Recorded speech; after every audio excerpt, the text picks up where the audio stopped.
الحمد للہ رب العالمین والصلاة والسلام علی سید الانبیاء والمرسلین اما بعد فاعوذ باللہ من الشیطان الرجیم بسم اللہ الرحمن الرحیم۔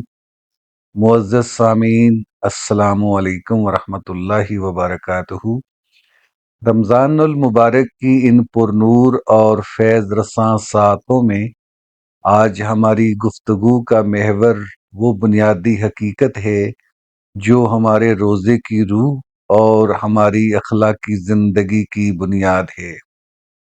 ہم آج کی نشست میں ضبط لسان یعنی اپنی زبان کی حفاظت پر بات کریں گے۔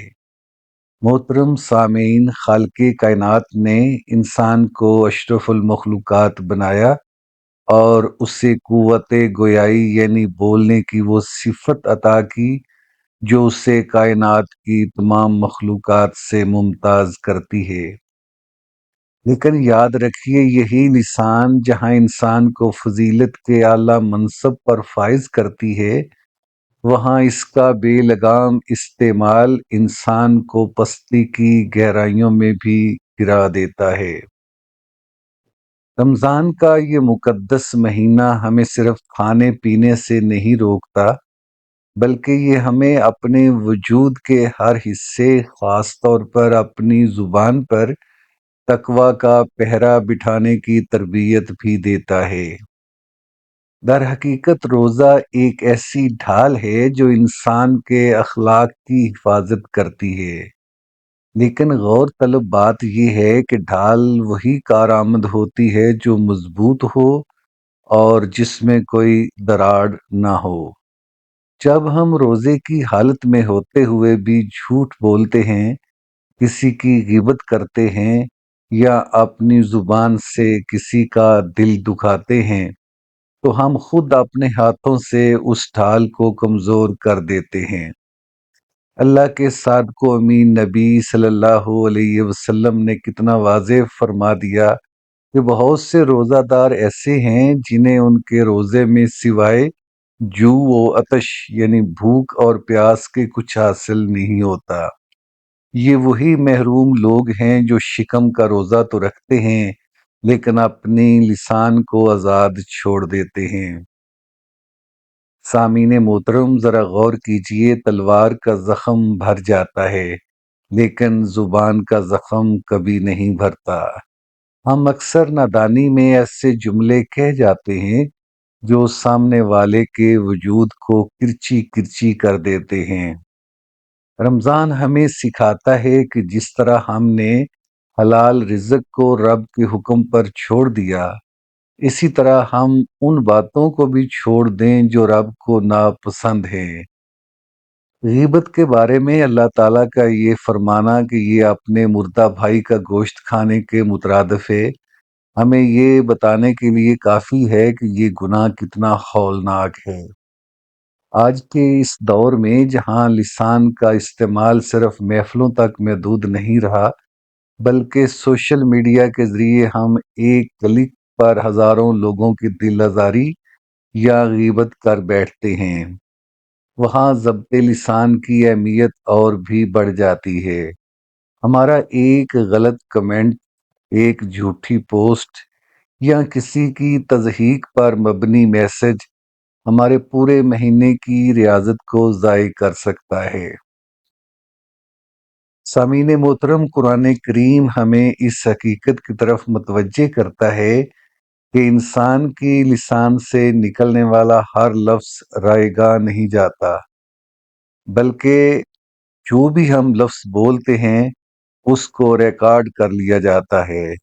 ذرا تصور کیجئے کہ کل قیامت کے دن جب ہمارے الفاظ ہمارے سامنے لائے جائیں گے تو کیا ہمارے پاس اپنی تلخ کلامی، اپنی تہمتوں اور اپنی لغو باتوں کا کوئی جواز ہوگا؟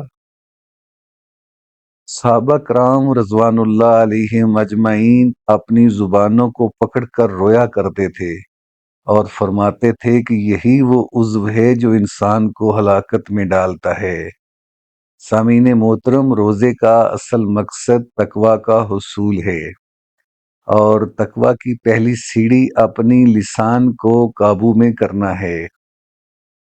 نبی کریم صلی اللہ علیہ وآلہ وسلم کا وہ سنہرا اصول کہ جو اللہ اور آخرت پر ایمان رکھتا ہے وہ یا تو خیر کی بات کہے یا خاموش رہے، ہماری زندگی کے تمام جھگڑوں کا حل ہے۔ خاموشی میں جو وقار اور اللہ کی یاد میں جو مٹھاس ہے وہ فضول گوئی میں کبھی حاصل نہیں ہو سکتی۔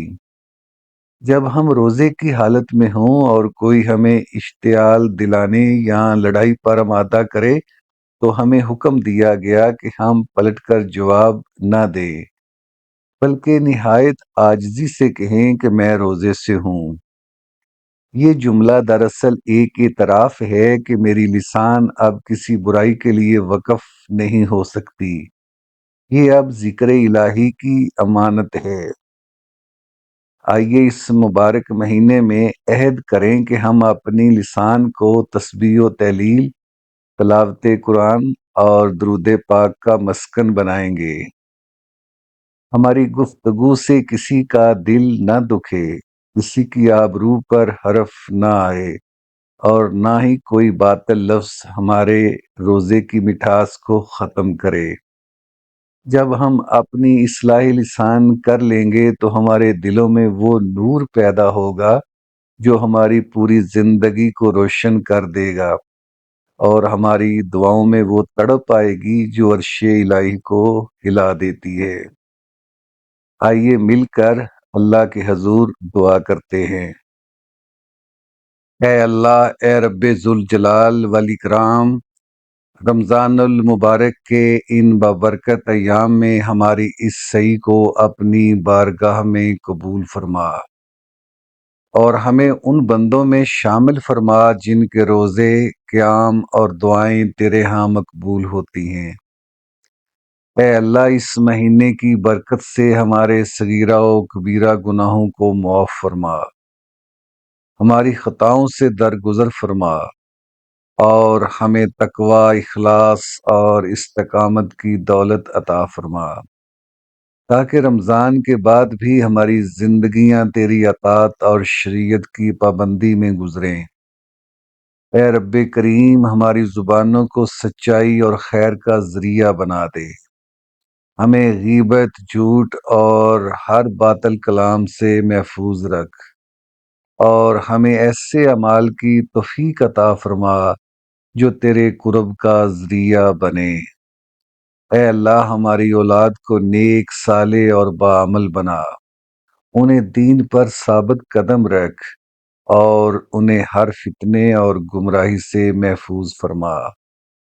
اے رزاق کائنات، ہمیں رزق حلال بابرکت اور وسیع عطا فرما، ہمارے گھروں میں امن اور سکون قائم فرما، اور ہمیں اپنی ذات کے سوا کسی کا محتاج نہ بنا۔ اے اللہ، ہمارے والدین پر اپنی رحمت نازل فرما، جو دنیا سے رخصت ہو چکے ہیں ان کی مغفرت فرما، بیماروں کو شفا، پریشان حالوں کو آسانی، اور امت مسلمہ کو اتحاد اور سربلندی عطا فرما۔ اے رب العالمین، اس رمضان کو ہمارے لیے مغفرت، رحمت اور نجات کا ذریعہ بنا، اور ہمیں بار بار رمضان نصیب فرما۔ آمین یا رب العالمین۔ وآخر دعوانا ان الحمد للہ رب العالمین۔